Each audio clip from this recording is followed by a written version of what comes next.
اکرام السلام علیکم ورحمۃ اللہ وبرکاتہ۔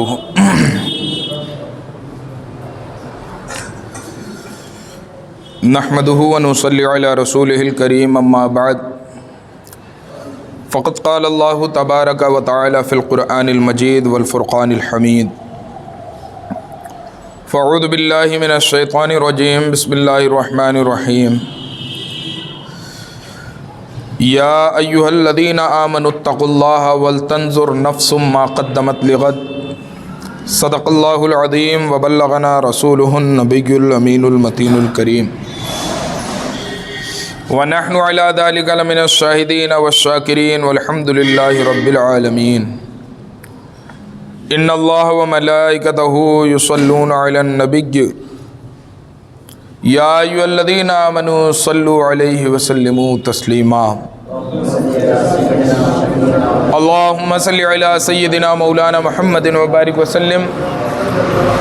صلوا علیہ صلاۃ و سلام علیک یا رسول اللہ صلی اللہ تعالی علیہ وسلم۔ ایک دفعہ اور نبی اور آل نبی کی بارگاہ میں درود و سلام کا نذرانہ پیش کریں، پڑھیں اللہم صل علی محمد و آل محمد کما تحب و ترضی بان تصلی علیہ صلاۃ تبقى وتدوم بدوام الملک الحی القیوم۔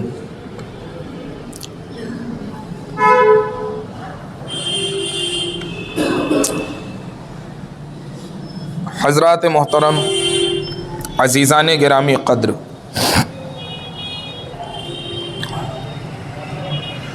رب تبارک و تعالی قرآن مقدس میں ارشاد فرماتا ہے، یا ایھا الذین آمنوا اتقوا اللہ ولتنظر نفس ما قدمت لغد۔ اے ایمان والو، اللہ سے ڈرو اور ہر نفس یہ دیکھے کہ اس نے کل کے لیے کیا بھیجا ہے۔ یہ محاسبہ ایک چیز ہے، محاسبہ کہتے ہیں حساب کرنے کو، اور صوفیاء کرام کی زندگی میں اس کا بہت بڑا دخل ہے، اور ہر وہ انسان جو محاسبہ یعنی اپنے شب و روز کے حساب لگانے کو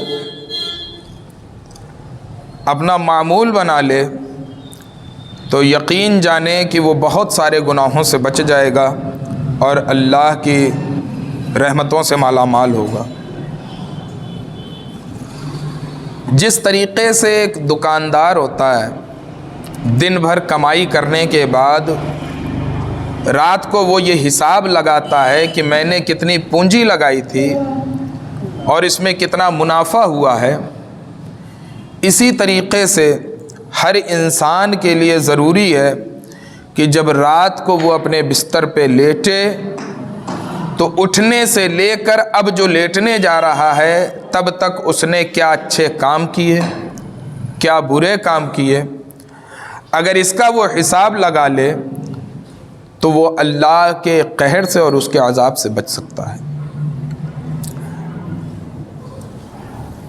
بھائی جو بھی دکاندار ہے، بزنس مین ہے، اگر وہ حساب نہ لگائے تو اسے کیسے پتہ چلے گا کہ میرے مال سے مجھے نفع ہو رہا ہے یا میں نقصان میں جا رہا ہوں۔ مثال کے طور پہ ہم نے 100 روپے کی چیز خریدی، پونجی لگائی 100 روپے کی، اب بیچنے کے بعد ہم نے حساب نہیں لگایا، پھر دوسرے دن کاروبار شروع کیا، تیسرے دن کیا اور حساب نہیں لگا رہے ہیں، تو ہمیں کیا پتہ چلے گا کہ ہمارا یہ بزنس، ہمارا یہ کاروبار ہمیں فائدہ دے رہا ہے یا نہیں۔ لیکن وہی ایک انسان، اس نے کاروبار کیا ایک دن رات میں کہ 100 روپے کا میں سامان لایا، سامان سارا ختم ہو گیا، تو آیا مجھے 100 سے زیادہ کچھ ملے یا نہیں ملے؟ ایسا تو نہیں کہ سامان لگایا 100 کا حاصل 90 ہی ہوا۔ اگر 90 ہوا تو آدمی اس کی کمیوں کو تلاش کرے گا کہ کہاں کمی رہ گئی، کہاں بھول ہو گئی، کہاں غلطی ہو گئی، ایک دو روز دیکھے گا، پھر بھی مسلسل گھاٹا ہوگا تو وہ بزنس بدلنے کی کوشش کرے گا، دوسرے بزنس، حتیٰ کہ وہ تب تک کوشش کرتا رہے گا جب تک اسے منافع حاصل نہ ہونے لگے۔